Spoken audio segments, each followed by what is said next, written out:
And she leaves acting. She leaves Hollywood. She's gone. Some people might say that's sad. Others might say. And she leaves acting. She leaves Hollywood. She's gone. Some people might say that's sad. Others might say, well, she saved her own life. Kristy McNichol was once one of the most loved stars in Hollywood.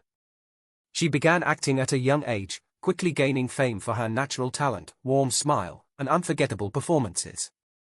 By her 20s, she had already won 2 Emmy Awards and starred in hit shows and movies that made her a household name.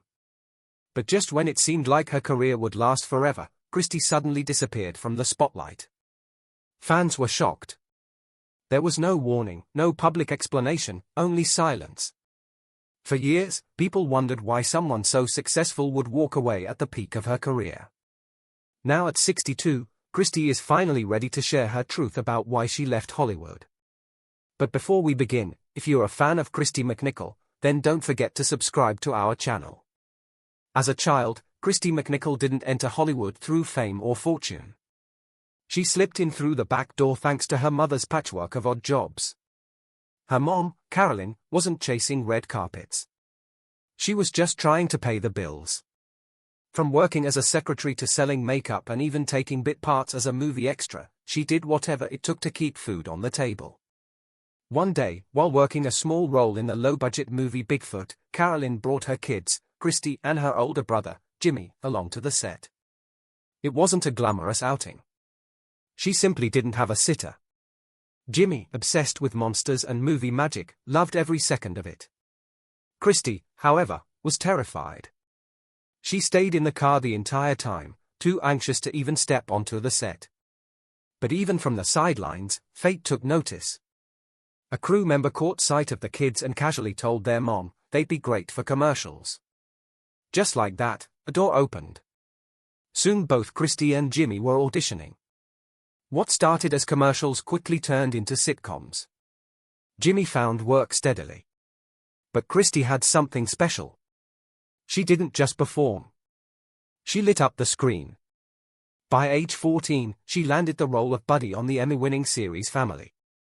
That part didn't just launch her career, it defined her. Overnight, Kristy became a household name. But she wasn't your typical teen star. She had a gravity well beyond her years. Even off-screen, Kristy felt like she was living life backward. She wasn't the kid in the house. She was the one cleaning it. She once told her mother, "You're the child." To which her mom replied, "And you're the mother." It wasn't said in jest. It was their dynamic. While other kids were out riding bikes or sneaking candy, Kristy was tidying up, managing the house, and asking when her mom would be home. The lines between parent and child were blurred. When she began working on Family, she treated it not as a dream come true, but as a full-time job. "I was like a miniature adult," she later said. "I'd go off to work every day with a little briefcase. And it wasn't just an act." Kristy brought a deep maturity to Buddy's role, playing a teenager who asked the tough questions and challenged the world around her. The audience saw it, and they connected. While most kids her age were still figuring out who they were, Kristy was already being praised, judged, and scrutinized by millions. She didn't ease into adulthood. She skipped childhood entirely. And though the spotlight made her a star, it also cast long shadows. By the time Family wrapped in 1980, Kristy McNichol had already filmed nearly 100 episodes and was seen as one of TV's most composed young stars. But behind the scenes, she was barely 18 and emotionally drained. That same year, she took on the lead role in Little Darlings, a coming-of-age film that became iconic, but added to her growing exhaustion. Kristy later admitted she never really said no to anything. Not because she didn't want to, but because she didn't know how. Her need to please, especially her mother, meant she was constantly working. "Before I could even say yes or no," she recalled, "I'd be on a plane to a new set." Work consumed her life, leaving little room to live it. Outwardly, she remained calm, professional, almost too perfect. But inside, something was shifting. After Little Darlings, Kristy began acting out in subtle ways: food fights, pranks, moments of rebellion, as if trying to reclaim a childhood she never had time for. It was like I wanted to live my childhood under.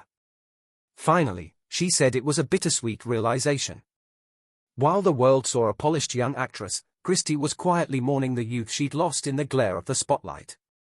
Christy McNichol's star soared in the late 70s thanks to her breakout role on Family.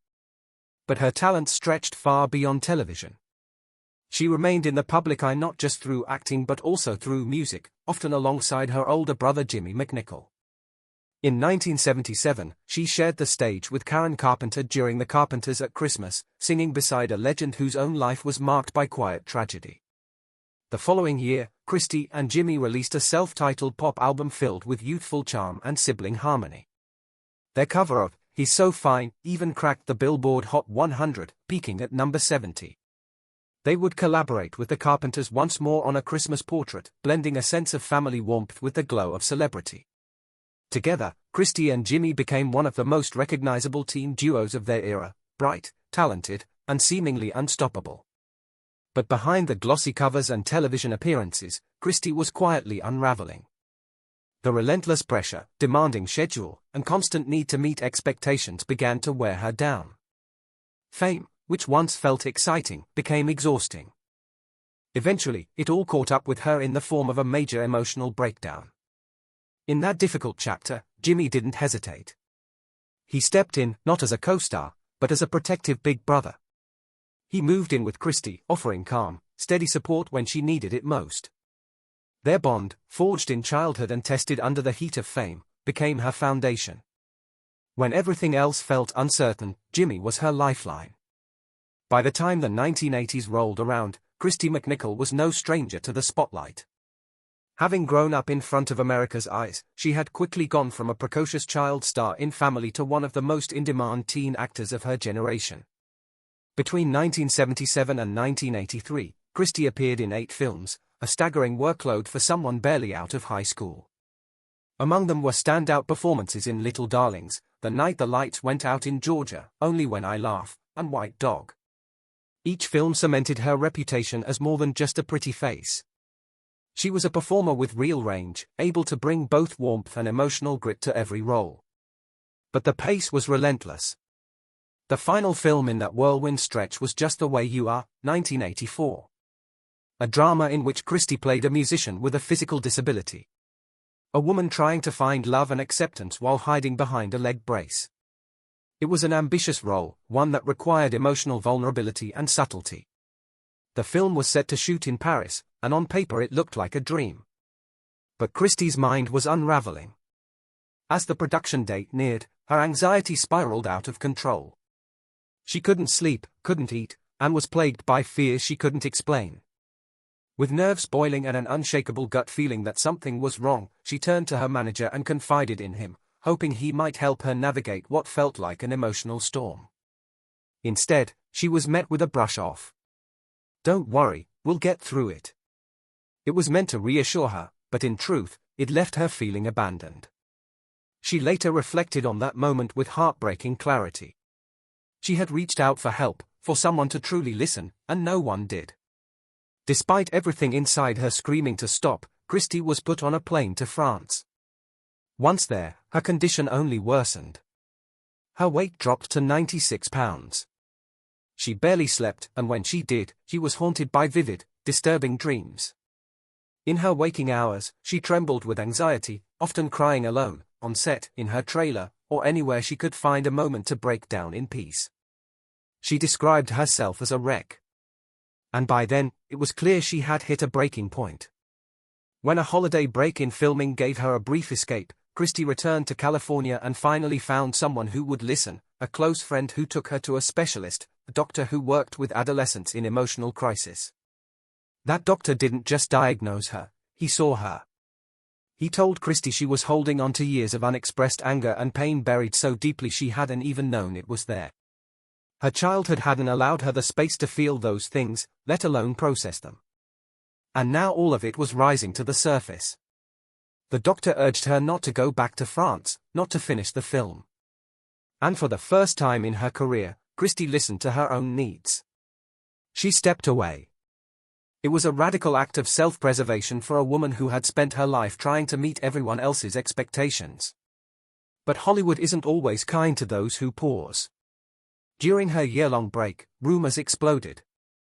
Tabloids speculated wildly, branding her a drug addict, an alcoholic, or mentally unstable.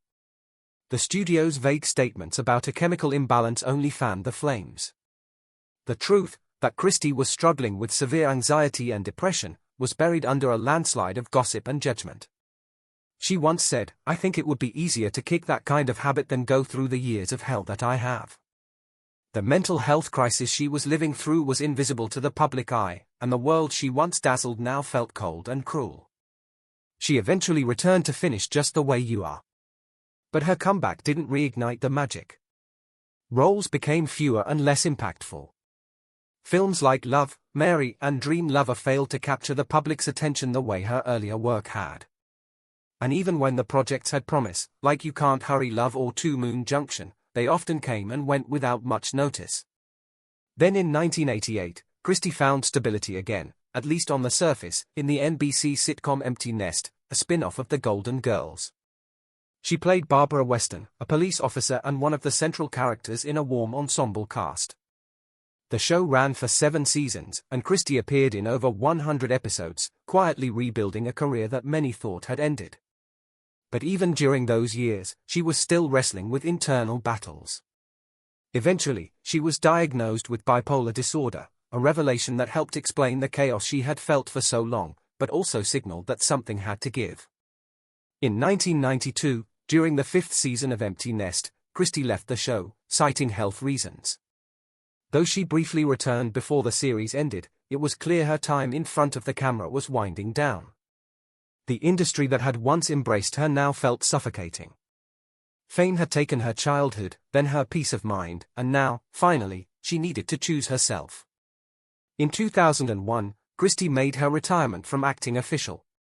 She stepped away not out of failure, but from the desire to reclaim her life. "I was on the big stage between ages 8 and 30, she later said. "I left show business for a variety of reasons, but a big one was my interest in learning what else there was in life." Since then, Christie McNichol has lived a quieter, more private life, focusing on teaching, philanthropy, and finding healing on her terms. She came out publicly in 2012, sharing her truth to help others struggling with their identity or mental health, and has become a quiet advocate for self-acceptance. After decades in the spotlight, Christie McNichol made the rare and difficult decision to leave it all behind. Her exit from Hollywood wasn't marked by scandal or failure. It was a quiet stepping away, a necessary act of self-preservation. In 2001, her publicist released a simple but poignant statement on her behalf: "I retired from my career after 24 years. My feeling was that it was time to play my biggest part, myself." That single sentence said what her entire career had long overshadowed. Christie was ready to stop performing for others and start living for herself. In the years that followed, she embraced a life that looked nothing like the chaos and intensity of her youth. No more packed shooting schedules, no more red carpets. Instead, she filled her days with peace, choosing yoga, tennis, and long, quiet afternoons with her dogs. For someone who had spent so many years under pressure, constantly trying to meet expectations and please everyone around her, this calm was hard-earned and deeply personal. Christie didn't cut ties with the world entirely. She simply redefined how she wanted to be part of it. In 2012, in a deeply personal act of courage, she came out as gay. She said it wasn't about headlines or attention, but about helping others who might be struggling in silence, just as she had once struggled. She knew the power of visibility, and she offered her truth as a quiet beacon to those who needed it. Though she never returned to acting full-time, Christie stayed connected to the arts in her way. She sang with the Los Angeles Valley College Choir and supported a local foundation that worked to protect music programs. For her, music wasn't just a hobby, it was a safe space, a healing force in a world that had often felt unstable. Music had always been her anchor, and she wanted to help ensure it could be that for others, too.